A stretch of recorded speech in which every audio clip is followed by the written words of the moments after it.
Mga idol, naghahanap ba kayo ng mura at magandang camping site na malapit lang sa Metro Manila? Yung may swimming pool at malinis na ilog kung saan pwede kayong mag-swimming. Pwedeng mag-bonfire, may magaganda at native na kubo na may kasing lamig ng Tagaytay ang klima at very close to nature.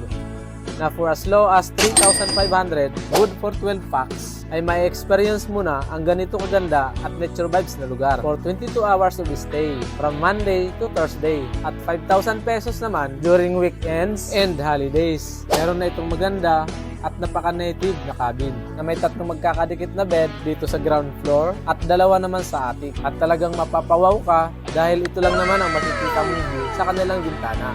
At ang pinaka-favorite place ko nga dito, yung kanilang balcony na napakasarap mag-relax at magkape habang pinagmamasdan at pinapakinggan ang lagaslas ng ilog. May kumpletong set na nga din sila dito ng kitchen utensils na pwede nyong gamitin habang kayo ay naka-stay dito. May ihawan, gas stove, mga plato at baso.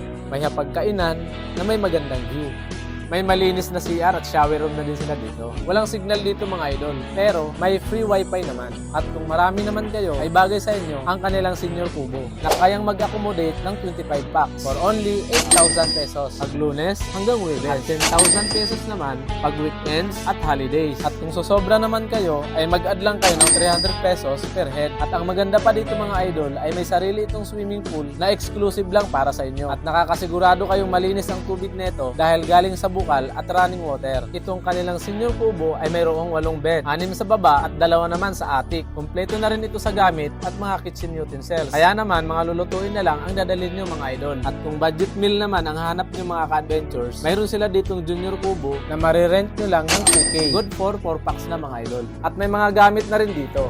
At alam nyo ba mga ka-adventures na ang Binibining Goli ay binigyan ng parangal na best camping site sa bayan ng Tanay ngayong 2024. Ito nga pala ay located sa City Ilaya, Barangay San Andres, Tanay Rizal. Na 1.5 oras lang na biyahe mula Quezon City. Ipin nyo lang sa Waze, Binibining Goli, Cabin and Nature Camp at hindi na kayo maliligaw. At paalala lang mga idol, may dadaanan kayong rough road at tatawid kayo sa maliit na sapa. Pero kayang-kaya naman ito ng motor at 4 wheels. Pero kung kayo ay nakasidan at alanganin kayong itawid ang sasakyan nyo, ay may parking area naman sila dito. At kayo ay susunduin ng kanilang owner type jeep na si Andres. Para sa iba pang detalye, ay ilalagay ko na lang sa comment section or mag-direct message kayo sa kanilang Facebook page. Ito nga pala si Kuya Randy Adventures. Enjoy and God bless!